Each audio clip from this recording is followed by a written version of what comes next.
Discuss about basics of pH measurement.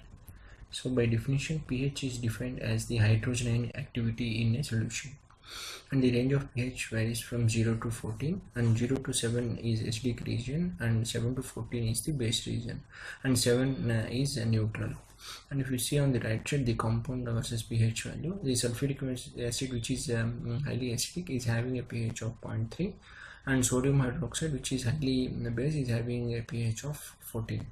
And calorimetric pH measurement is one of the technique for measuring the pH. So in this we are using a litmus paper, so on which a color changing chemical substance is infused, and whenever this paper is dipped into a solution, so the color will change depending upon the pH of the solution. And on the above, if you see the color versus pH, so other method is potentiometric pH measurement. So the color changing method is only used for laboratory analysis, and it cannot be used for continuous process measurement, and also for accurate pH measurement.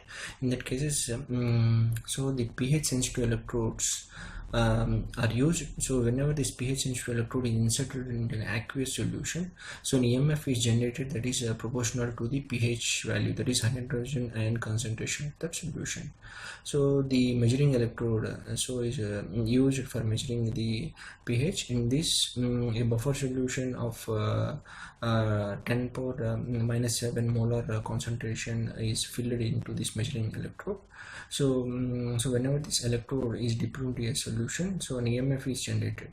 So for every EMF to be measured, there should be some reference point, and for this a reference electrode is used. So this reference electrode is having a porous junction, which is having direct contact with the solution to be measured. So the source impedance of the pH electrode, because of the glass electrode, it is having very high. It is of the order of 10 megaohm to 1000 megaohm. That is why the EMF of the pH electrode cannot be measured with all the instrument. So the input impedance of the measuring instrument should be of the order of 10 power 12 to 10 power 13 ohms. So the EMF that is generated by using the glass electrode is defined by in a next equation, so which is given by the formula V is equal to RT by NF into ln of concentration of the solution to measured by concentration of the reference solution, that is buffer solution. For example, if you take pH is equal to 6, that is hydrogen ion concentration is equal to 1 into 10 power minus 6 molar. So if you in the next equation, V is equal to power V is equal to 2.30 RT by NF log of C1 by C2, we will get an EMF of 59.17 millivolts. So the range of the EMF for 0 to 14 pH is plus 414 millivolts to minus 414 millivolts, 25 degrees centigrade. The value of pH is highly dependent upon the temperature of the solution. So if you see from the graph, at 25 degrees centigrade, the slope of the EMF is 59.1716 millivolts per pH, where if you take for 100 degrees centigrade, it is 74.04 millivolts. And if you go to the lower temperature, that is 0 degrees centigrade, it is 54.2 millivolts per pH. So the pH value is highly dependent upon temperature, so temperature compensation is compulsory while measuring the pH values. So instead of using two electrodes, so the combination electrode is combined electrode is used, in which both reference electrode and measuring electrode is placed, and the junction, which is a porous, so is having a direct contact with the solution. So in some cases, double junction electrode is used. Junction electrodes are used for applications that involves high pressures and high flow rates. So for that applications, the reference junction, which is located inside, will be protected from the high pressures, and because of this it will provides an accurate measurement of the pH.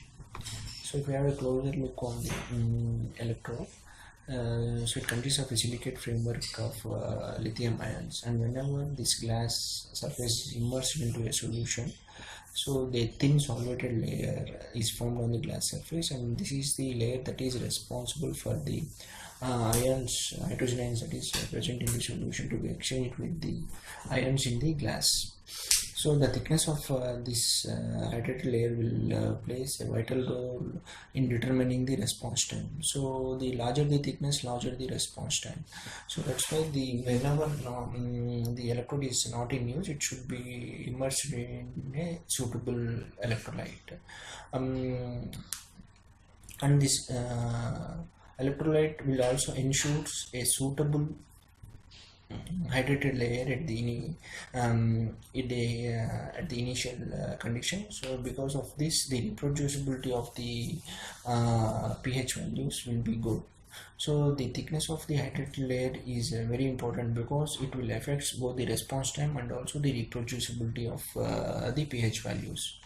So the pH glass electrode to be calibrated, because the aging of the glass will change the resistance, and also in turn it will changes the EMF to be measured, and also because of the contamination also the impedance will change. So because of this, the pH to be calibrated on a regular basis. So 0 point calibration to be done, and also the slope calibration to be done. So 0 point calibration is done for a pH of 7, that is pH of 7. This is done by using a buffer solution. So whenever it is dipped into a buffer solution of 7 pH, it should give a 0 millivolts value. So if any deviation is there, a 0 adjustment that is provided on the meter will be used for adjusting the value. And also the slope calibration will also be done. So for example, in our case, we have done slope calibration for a different pH, that is for 0 to 4.01 and also pH of 7. So the EMF that is generated for these buffers so is noted, and the slope that is calculated based on y2 minus y1 by x2 minus x1, so which is having a value of 58.89 millivolts at 25 degrees centigrade. So the ideal, which this value is very close to the ideal value of 59.16 millivolts at 25 degrees centigrade. If any deviation is there, so by using the slope adjustment which is based on the pH meter, the value can be corrected. So if you see the equivalent electrical circuit of the pH electrode, so the glass impedance and reference impedance in series with the EMF to be measured. So because of these, the pH measuring instrument should have a very high input impedance of the order of 10 power 12 and 10 power 12. So for example, if you see in this case, the pH is measured by using a 10 mega ohm input impedance instrument. In this case, the value 59.16 millivolts is read as 2.3 millivolts, which gives a very wrong value.